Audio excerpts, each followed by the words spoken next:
ಏನಂತ ಬೈಯೋದು ದುರ್ಯೋಧನ ಅವನ್ನ ಅನುನಯನದ ನಯವಂಚಕ ಅಂತ.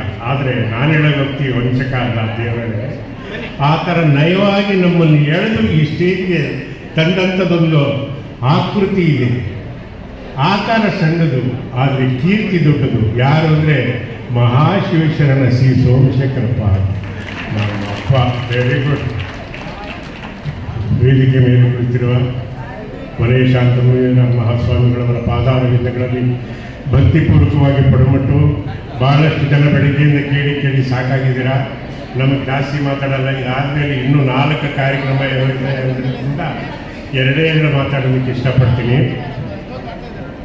ಜೀವನದಲ್ಲಿ ತಿಳ್ಕೊಳ್ಳಿ, ಪ್ರತಿಯೊಬ್ಬರು ಒಳ್ಳೆಯ ಕೆಲಸವನ್ನು ಮಾಡಬೇಕು. ಯಾಕೆ ಅಂದರೆ ಇದು ನನ್ನ ಅನಿಸಿಕೆ.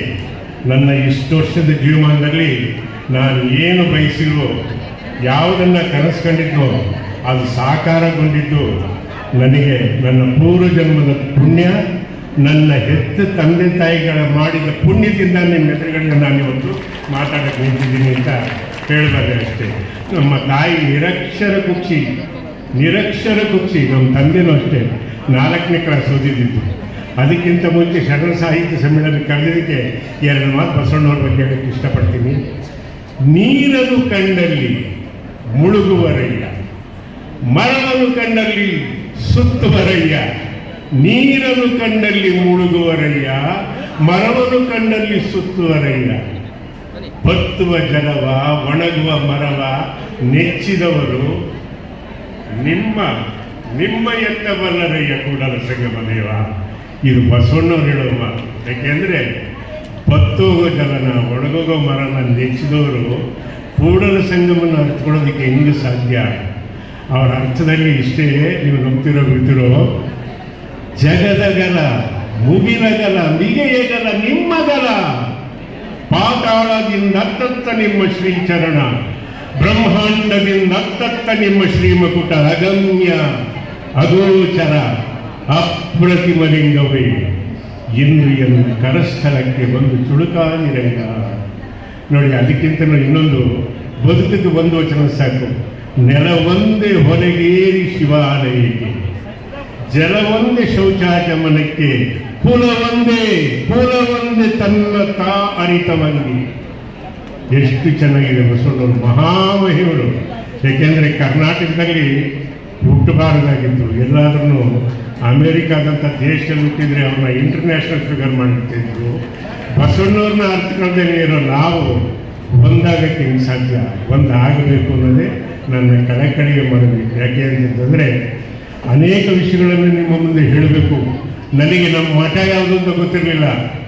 ನನಗೆ ಸ್ವತಃ ನಮ್ಮ ಸಾಹೇಬರಿಗೆ ಬಂದಿದ್ರು GP ಚಿಕ್ಕರಿಯಪ್ಪನವರು ಅಂತ, ಎಲ್ಲೋದ್ರೂ ಗೊತ್ತಿಲ್ಲ. ಏಕೆಂದರೆ ಬಹಳ ಮುಖ್ಯವಾಗಿ ನಮ್ಮ ಶರಣ ಸಾಹಿತ್ಯದ ಗೋರುಚ ಅವ್ರು ಗೊತ್ತಿರೋದು, ಅವ್ರ ದರ್ಶನ ಆಗಿದ್ದು ನಮ್ಮ ಜನ್ಮಾಂತರದ ಪುಣ್ಯ ಅಂತೀನಿ. ಯಾಕೆ ಅನ್ನಿ, 96 ಹುಣ್ಣಿಮೆಯನ್ನು ಯಾರು ನೋಡ್ತಾರೆ ಅವನು ದೇವರಿಗೆ ಸಮಾನ ಅಂತ ನಮ್ಮ ಧರ್ಮಶಾಸ್ತ್ರ ಹೇಳುತ್ತೆ. ಗೊತ್ತುಕೊಂಡು ಕೂತ್ಕೊಂಡಿದ್ದೀವಿ. ಎಲ್ಲೋದ್ರು ಆ ನಾಗರಾಜ ಮೂರ್ತಿ ಅವ್ರ ತಮ್ಮ 96ಕ್ಕೆ ಯೋಗ್ಯತೆ ಇದೆ. ಅದಕ್ಕಿಂತ 3 ವರ್ಷ ಇದು ಮಾಡಿದ್ದಾರೆ. ಈ ನಾಗರಾಜ ಮೂರ್ತಿ ನಮ್ಮ ಸಿ ಸೋಮಶೇಖರ್ ಅವರು ಸೇರ್ಕೊಂಡ್ಬಿಟ್ಟು ಅವರ ಶತಮಾನೋತ್ಸವನ ತುಂಬ ಅದ್ದೂರಿಯಾಗಿ ಮಾಡಬೇಕು ಅನ್ನೋದೇ ನನ್ನ ಕಳಕಳಿ ಮಾಡುತ್ತೆ.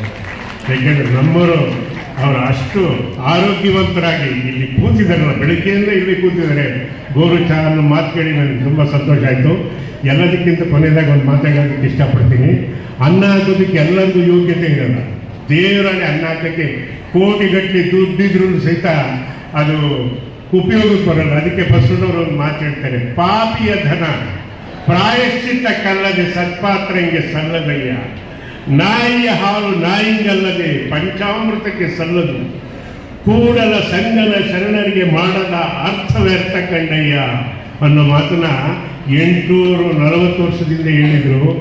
ಆ ಥರ ಇಷ್ಟು ಶರಣರಿಗೆ ಅನ್ನ ಹಾಕಿರೋ ತಾಯಿ ಅಂದರೆ ಪ್ರಮೀಳಾ ಗರಡಿ. ಅವ್ರ ಹೆಸರಿಗೆ ಒಂದ್ಸತಿ ಜೋರಾಗಿ ಚಪ್ಪಾಳೆ ಹೋಗ್ತದೆ. ಯಾಕೆಂದರೆ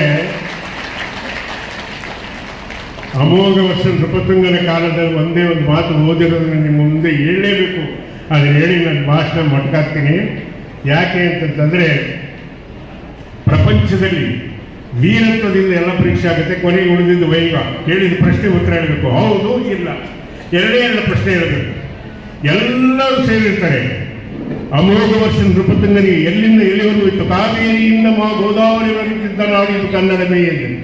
ಕನ್ನಡಕ್ಕೆ ನೋಡಿ ಎಲ್ಲಿತ್ತು, ಕಾವೇರಿ ಉಪಮಾನದಲ್ಲಿ ತಲಕಾವೇರಿಗೆ, ಅಲ್ಲಿಂದ ಹಿಡಿದು ಗೌತಮಿ ತಟಕ, ಮಹಾರಾಷ್ಟ್ರ ತ್ರ್ಯಂಬಕೇಶ್ವರ, ಅಲ್ಲಿವರೆಗೂ ಇತ್ತು ಕನ್ನಡ ನಾಡು.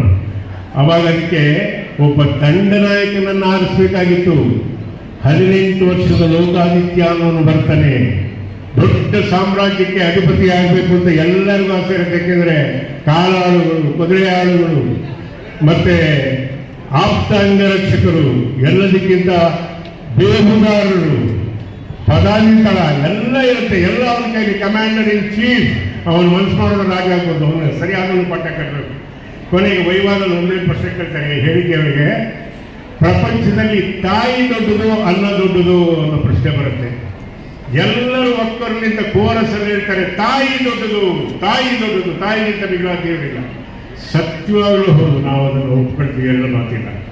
ಆದರೆ 18 ವರ್ಷದ ಲೋಕಾದಿತ್ಯ ಎದ್ದು ನಿಂತ್ಕೊಂಡು ಹೇಳ್ತಾನೆ, ತಾಯಿಗಿಂತಲೂ ಶ್ರೇಷ್ಠವಾದ ಈ ಜಗತ್ತಿನಲ್ಲಿ ಯಾವುದಾದ್ರೂ ಇದೆ, ಅನ್ನ. ಯಾಕೆ ಅಂತ ಕೇಳಿದಾಗ ಹೇಳ್ತಾನೆ, ತೀರ್ಪುಗಾರರು ಹೇಳ್ತಾರೆ, ಗುರುಭದ್ರಾಚಾರ್ಯರು ಅಂತ ಇರ್ತಾರೆ, ಅವ್ರು ಹೇಳ್ತಾರೆ ಅವ್ರು ಹೇಳಿದ್ದು ಸರಿಯಾಗಿದೆ, ಅವ್ರಿಗೆ ಪಟ್ಟ ಕಟ್ಟಿ ಅಂತಾರೆ. ಇಲ್ಲ, ಇದಕ್ಕೆ ಉತ್ತರ ಹೇಳಿನೇ ಪಟ್ಟ ಕಟ್ಟಬೇಕು ಅಂದಾಗ ಅವ್ರು ಹೇಳ್ತಾರೆ, ಮನುಷ್ಯನಾದವನು ತಾಯಿ ಸತ್ರು ಬದುಕ್ತಾನೆ, ಅನ್ನ ಇಲ್ಲದೆ ಇದ್ರೆ ಬದುಕಕ್ಕಾಗಲ್ಲ. ಅನ್ನದಿಂದ ಜನಿಸಿದ್ದು ಅಖಿಲ ಚರಾಚರ ಜಗತ್ತು ಇವತ್ತು ಏನಾದರೂ ಬದುಕಿದೆ ಅಂದರೆ ಆಗ ಅನ್ನದಿಂದ. ನೀವು ಕೈ ತೊಳ್ಕೊಳ್ತೀರಲ್ಲ, ಹೋಗಿ ಬಚ್ಚಿಲ ಕೈ ತೊಳ್ಕೊಂಡ್ರು ಸಹಿತ ನೀವು ತೊಳೆದಿದ್ದು ಬಿದ್ದಿದ್ದ ಅಗಳೆಗಳನ್ನು ಕ್ರಿಮಿಕೀಟಗಳು ತಿಂದು ತೃಪ್ತಿ ಪಡುತ್ತೆ ಅನ್ನೋ ಮಾತನ್ನು ನಾನು ಹೇಳಕ್ಕೆ ಇಷ್ಟಪಡ್ತಾ ಇದ್ದೀನಿ. ಹಾಗಾಗಿ ಅನ್ನ ಹಾಕಿದ್ರಲ್ಲ, ನನ್ನ ಅಕ್ಕ ಪ್ರಜ್ಞಳಕ್ಕ ಗರಡಿ ಒಡೆಯ ಸತಿ ಚಪ್ಪಾಳೆ ನನ್ನ ಮಗನಿಗೆ ಯಾವ್ಯಾವ ಇದು ಕೊಡೋದಕ್ಕೆ ಇಷ್ಟು ಜನಕ್ಕೆ ಎಷ್ಟೊಂದಿಗೆ ನಾಗರಾಜ ಮೂರ್ತಿ ಹಿಂಗೆ ಹೇಳ್ತಾರೆ, 20 ಲಕ್ಷ ದೊಡ್ಡಲ್ಲ, ಒಂದು ತುತ್ತು ಅನ್ನ ದೊಡ್ಡದು. ಆ ತಾಯಿ ಹಾಕಿದ್ರಲ್ಲ ಅಷ್ಟೇ ನಮಗೆ, ಅದಕ್ಕಿಂತ ಮುಖ್ಯವಾಗಿಲ್ಲ. ಬಸವಣ್ಣವ್ರಿಗೆ ಯಾವತ್ತೂ ಜಾತಿ ಇರಲಿಲ್ಲ, ಸ್ಪಷ್ಟವಾಗಿ ತಿಳ್ಕೊಳ್ಳಿ. ನೀವೆಲ್ಲ ತಲೆಯಿಂದ ಏನಾದರೂ ಕಸರಿದ್ರೆ ತೆಗೆದು ಆಚೆ ಹಾಕಬೇಕು. ನಾವು ಯಾವ ಯೂನಿವರ್ಸಿಟಿಲಿ ಓದೋರಲ್ಲ, ನನ್ನ ತಾಯಿ ಕೊಟ್ಟಿರೋ ಸಂಸ್ಕಾರ. ನಾನು ಮಠ ಯಾವುದಂತ ಕೇಳಲಿಕ್ಕೆ ನಮ್ಮಮ್ಮ ಕೆನ್ನೆ ಬಂದಿದ್ದು, ಏನಂತ ಹೊಡೆದಿದ್ದು ಗೊತ್ತಾ? ಕುಲ ಎಣಿಸ್ಬೇಡ ಕೂಡ ಹೋಗಬೇಕು, ಕುಲ ಎಣಿಸ್ಬೇಡ, ಕುಳವಾಡಿ ಚಿಕ್ಕಪ್ಪ ಆಗ್ತಾನೆ. ಎಷ್ಟು ಚೆನ್ನಾಗಿದೆ ನೋಡಿ ನನ್ನ ತಾಯಿ ಕೊಟ್ಟ ಸಂಸ್ಕಾರಗಳು. ಅದಕ್ಕೆ ಧೈರ್ಯವಾಗಿ ನಾನು ಎಲ್ಲ ಬಂದೇ ಹೇಳ್ತೀನಿ. ನಿಮ್ಗೆ ಇನ್ನೊಂದು ವಿಷಯ ಬಸವಣ್ಣವ್ರ ಬಗ್ಗೆ ಹೇಳ್ಬಿಟ್ಟು ನನ್ನ ಮಾತಿಗೆ ವಿರಾಮ ಮಾಡ್ತೀನಿ. ವ್ಯಾಸ ಬೋಯಿತಿಯ ಮಗ, ಮಾರ್ಕಂಡೆಯ ಮಾತಂಗಿಯ ಮಗ, ಮಂಡೋದರಿ ಕಪ್ಪೆಯ ಮಗಳು, ಶಿವಶರಣ ರಾವಣನ ತಾಯಿ ಕೈಕಸಿ, ರಾಕ್ಷಸ ಕುಲದಾಕೆ, ಕೌಂಡಿನ್ಯ, ಕಮ್ಮಾರ, ಭೂಮಿಸುತ್ತ ಸೀತೆ, ಅವನ ತಂದೆ ಜನಕ ಮಹಾರಾಜ ಒಕ್ಕಲಿಗ, ಸಾಕ್ಷಾತ್ ಅಗಸ್ತ್ಯ, ಕಬ್ಬಿಲ, ಕುಲವನ್ನು ಅರಸಿ ಮುನ್ನೇನಾಗಲಿಂಬು ಅನ್ನೋ ಮಾತನ್ನ ಬಸವಣ್ಣವರ ಅನುಭವ ಮಂಟಪದಲ್ಲಿ ಹೇಳ್ತಾರೆ. ಸಮತೆ ಸಮಾನತೆ ಯಾವುದಾದ್ರೆ ಕಾಲ ಅಂದರೆ ಶರಣರ ಕಾಲ.